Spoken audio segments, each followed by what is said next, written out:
తెలంగాణ భవన్లో మీడియాతో మాట్లాడుతున్న BRS MLC doctor Dasoju Shravan Kumar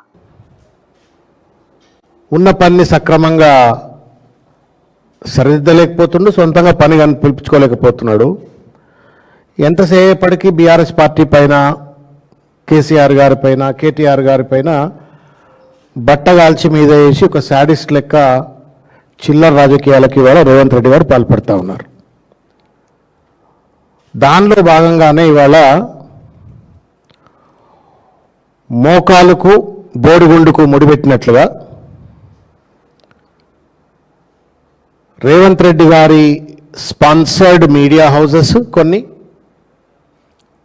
అదేవిధంగా రేవంత్ రెడ్డి గారి ప్రాపకంలో పనిచేస్తున్నటువంటి కొన్ని సామాజిక మాధ్యమాలు ఇవాళ పనిగట్టుకొని రాజేష్ ఎక్స్పోర్ట్స్ అనేటువంటి ఒక కంపెనీకి సంబంధించినటువంటి కార్యకలాపాలను గతంలో తెలంగాణ ప్రభుత్వంతో సంప్రదింపులు జరిపినాయి అనేటువంటి ఒక ఎంఓయూలు జరుపుకున్నాయి అనేటువంటి ఒక ఆరోపణలను బట్టగాల్చి మీద వేస్తూ ఇవాళ అప్పట్లో పారిశ్రామిక మంత్రి కేటీఆర్ గారికి లేకపోతే ప్రభుత్వానికి నర్మగర్భంగా అంటగట్టేటువంటి ఒక చిల్లర గోబెల్స్ ప్రచారానికి ఇవాళ ఈ ప్రభుత్వం రేవంత్ రెడ్డి గారి కంపెనీ ఇవాళ పాల్పడతా ఉంది. దీనిని తీవ్రంగా ఖండిస్తూ ఉన్నాం. ఇవాళ చాలా పేపర్లో వచ్చినాయి వార్తలు. ఇగో ఇదొక కట్టుకథ, తర్వాత ఇగో ఇదొక కట్టుకథ,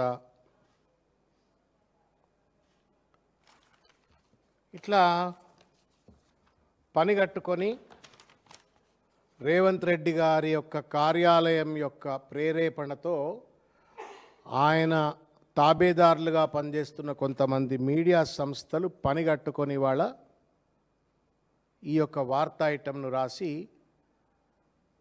ఎట్ ద సేమ్ టైం ప్యారలల్గా సామాజిక మాధ్యమాలలో పెద్ద ఎత్తున బీఆర్ఎస్ పార్టీని